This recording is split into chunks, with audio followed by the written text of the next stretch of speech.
des supporters, de son entraîneur, qui compte énormément dans le dispositif de son entraîneur, c'est un moyen de mettre la pression sur les dirigeants, d'avoir des ouvertures avec d'autres clubs.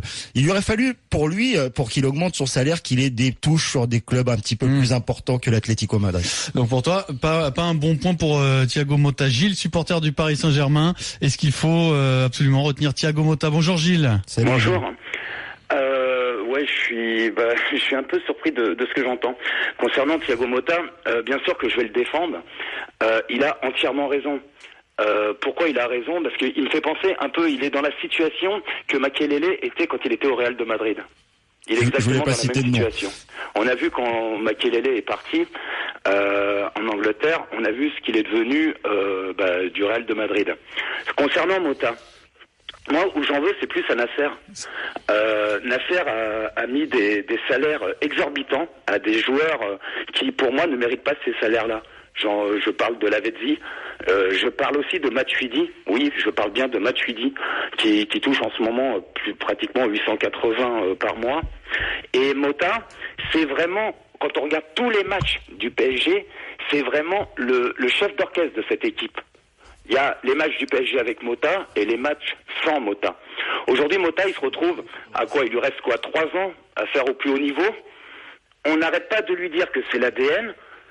C'est son entraîneur qui lui dit. Et on a un président qui le savait déjà au moins un an auparavant, qu'il n'était pas au salaire qu'il devrait être. Et là, il le garde en lui disant, il te reste 1 an de contrat, tu restes chez nous. Mais qu'est-ce qui va se passer? Là, Motta, il a fait le trophée des champions, il a fait un super match. Il est rentré contre Lille, heureusement qu'il est rentré, il nous fait un super match. Mais qu'est-ce qui va se passer s'il n'est pas augmenté? Là, il va faire la gueule. Là, il va faire son caca nerveux. Là, il va nous inventer des blessures à la con. J'adore. Tu crois que c'est les joueurs qui dictent ce qu'ils doivent faire? Un truc de dingue, ce que tu t'es en train de dire sur Matuidi. Non, mais attends, je t'ai écouté. Je t'ai écouté. Attends, écoute la réponse je t'ai écouté. Gilles. Moi, quand je fais le ratio pour avoir une revalorisation salariale, il faut déjà jouer. Et je peux te dire un truc, t'attends en tête. Tu nous as comparé Matuidi à Motta.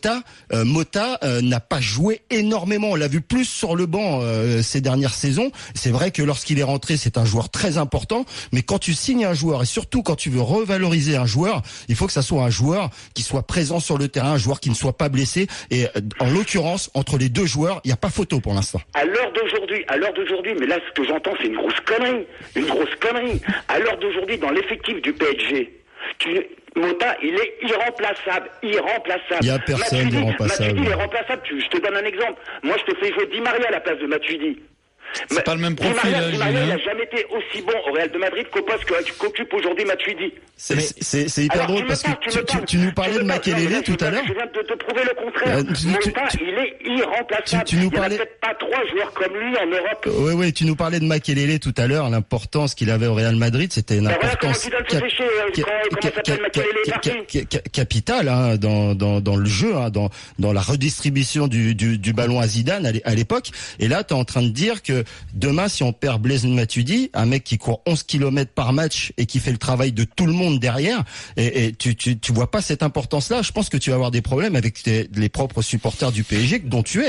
Parce que là, il va y avoir un problème. C'est chaud entre Gilles et Olivier Giraud, et ça continue dans l'Arqué Foot parce que Jean-Michel Larquet a un avis tranché comme d'habitude sur la question. Comprenez-vous l'attitude de Thiago Motta pour conclure, Mohamed? Tu voulais ajouter une précision. Juste rejoindre sur un point, Gilles, on peut dire que Thiago Motta au moins est incomparable, c'est que le Paris Saint-Germain n'arrive pas à trouver son remplaçant, et c'est aussi pour ça que le Paris Saint-Germain ne veut pas du tout céder sur ce dossier. C'est que recruter un joueur de la classe de Thiago Motta à 15 jours de la fin du mercato, c'est quasiment impossible. Donc il va rester, grosso modo.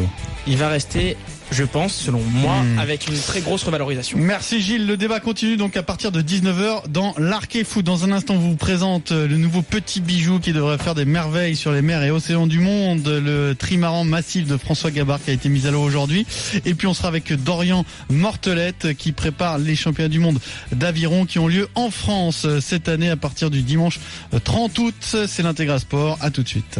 RMC Intégral Sport. Pierre Dorian.